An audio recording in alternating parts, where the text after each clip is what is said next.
السلام علیکم ورحمۃ اللہ وبرکاتہ۔ دوستو، پہلے آپ یہ مفتی سلمان اجہیری صاحب کا یہ بیان سنیں۔ بیان پسند آئے تو لائک کرو، چینل کو ہمارے سبسکرائب کرو، اور ایسے ہی اسلامک ویڈیو دیکھنے کے لیے ہمارے چینل کو سبسکرائب کرو، اور ہمارا انسٹاگرام آئی ڈی اسکرین کے ڈسپلے پر شو ہو رہا ہوگا، آپ لوگ فالو کریں اور زیادہ سے زیادہ شیئر کر کے ہمارے چینل کو سبسکرائب کرو۔ آئیے مفتی سلمان اجہیری صاحب کا یہ بیان سنتے ہیں، یہ پورا ویڈیو لاسٹ تک دیکھنا۔ آئیے مفتی سلمان اجہیری صاحب کا یہ بیان سنتے ہیں۔ علیکم ورحمۃ اللہ وبرکاتہ۔ الحمد للہ الحنان المنان الذي خلق الانسان وعلمه البيان، والصلاة والسلام على رسوله سید الانس والجان وعلى آلہ واصحابہ ذوی الخیر والاحسان، اما بعد فاعوذ باللہ من الشیطان الرجیم، بسم اللہ الرحمن الرحیم۔ ان الدین عند اللہ الاسلام، صدق اللہ مولانا العظیم۔ بارگاہ رسالت مآب صلی اللہ علیہ وسلم میں درود پاک کا ہدیہ پیش کریں۔ اللہم صلی علی سیدنا و مولانا محمد معدن الجود والکرم وآلہ واصحابہ الکرام وابنہ الکریم وبارک وسلم صلاة دائمة سرمدا ابدا۔ ایک عرب نے آدمی کا بول بالا کر دیا، خاک کے ذروں کو ہمدوش سریا کر دیا۔ خود نہ تھے جو راہ پر اوروں کے ہادی بن گئے، کیا نظر تھی جس نے مردوں کو مسیحا کر دیا۔ آج سے میرے عزیزو، ہمیں تاریخ اسلام سننی ہے۔ اسلام کی نشو و نما اور اس کی ترویج و اشاعت اس دن سے ہی شروع ہو چکی ہے جس دن سب سے پہلے انسان آدم علیہ السلام نے اس روئے زمین پر قدم رکھا ہے۔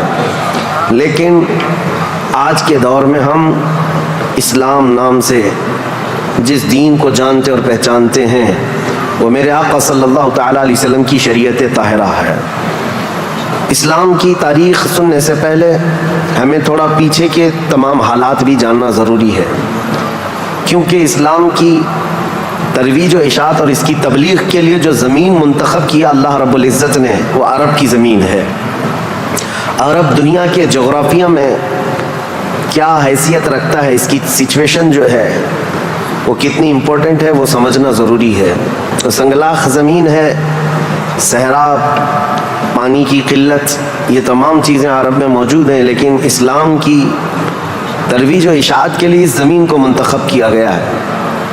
پہلی بات تو اگر میں اس تاریخ کی ابتدا کے لیے کہوں تو ظاہر سی بات ہے، کل ہم نے عرض کیا اسلام آدم علیہ السلام سے چلا، لیکن عرب کی سرزمین پر یہ دین ابراہیمی کے نام سے آیا۔ سب سے پہلے سیدنا ابراہیم خلیل اللہ علیہ الصلوۃ والتسلیم، اس وقت اللہ تبارک و تعالیٰ نے آپ کو مبعوث فرمایا جب دنیا میں کفر و شرک اور گمراہی و ضلالت پھیل چکی تھی، لوگوں میں کثرت سے اپنی عبادت کروانے کا رواج ہو چکا تھا۔ جیسے کہ نمرود کا زمانہ تھا، وہ طاقت و قوت کے بل بوتے اپنی عبادت کرنے پر لوگوں کو مجبور کرتا۔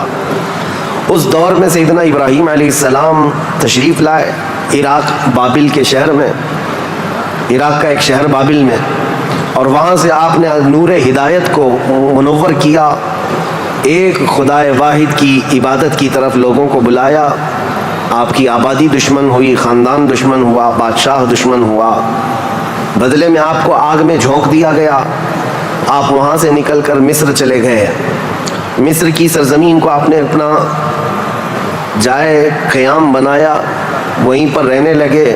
آپ کی شادی حضرت سارہ سے ہوئی، اولاد نہیں تھی برسوں تک۔ پھر حضرت ابراہیم علیہ الصلوۃ والتسلیم کی مخالفت میں بہت سارے لوگ تھے، حکمران تھے، بادشاہ تھے۔ ایک وقت ایسا آیا کہ مصر کا ایک بادشاہ جو آپ کی مخالفت میں بہت زیادہ آگے تھا، لیکن اللہ تعالیٰ نے اس کے سینے کو نور ہدایت سے روشن کیا، پھر وہ آپ کی عزت و تکریم کیا۔ پھر اس بادشاہ نے اپنی بیٹی ہاجرہ کو ابراہیم علیہ السلام کے ساتھ بیاہ کر دیا۔ شروع سے میں تاریخ میں چل رہا ہوں، سب کو ذہن حاضر رکھنا ضروری ہے کہ حضرت ابراہیم علیہ السلام کو حضرت ہاجرہ دوسرے نکاح میں آئیں، یہ بادشاہ کی بیٹی تھیں، اور ہوا یہ کہ دو بیویاں ایک گھر میں رہیں، معاملات الگ ہو جاتے ہیں۔ تو جب معاملات بدلنے لگ گئے تو حضرت حاجرہ کے گھر میں ایک بیٹا پیدا ہوا جو حضرت اسماعیل علیہ السلام ہے. تو حضرت ابراہیم علیہ السلام کو حکم الہی ہوا کہ اس ماں اور بیٹے کو الگ رکھا جائے اور پہلی بیوی کو الگ رکھا جائے.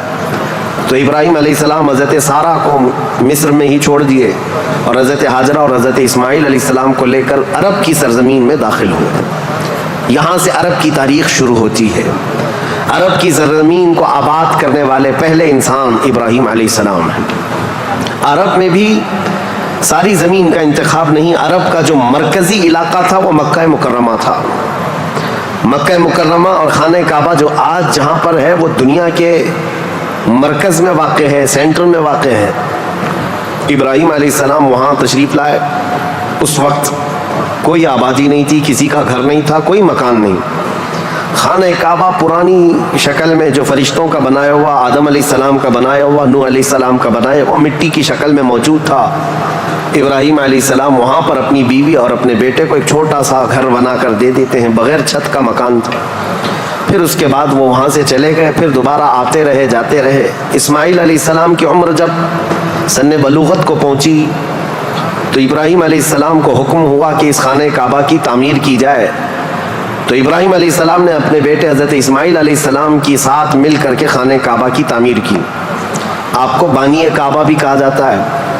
دو ہی باپ اور بیٹے نے مل کر پورے خانہ کعبہ کی تعمیر کی. اس کی دیواریں اونچی کی, جس کا ذکر قرآن پاک میں بھی موجود ہے. اس ایک پتھر پر کھڑے ہو کر کے آپ تعمیر کرتے تھے, جس کو آج مقام ابراہیم کہا جاتا ہے. پتھر جیسے جیسے دیواریں بلند ہو جاتا, جب آپ کے اترنے کا وقت ہوتا پتھر نیچے ہو جاتا. جب تعمیر مکمل ہو گئی خانہ کعبہ کی تو پھر ابراہیم علیہ السلام نے دعا کی کہ اللہ اس آبادی کو ہری بھری کر دے, شاد و آباد کر دے, اور یہاں رہنے والوں کو ہر قسم کے پھل اور میوہ جات سے تو ان کو رزق عطا فرما. آپ کی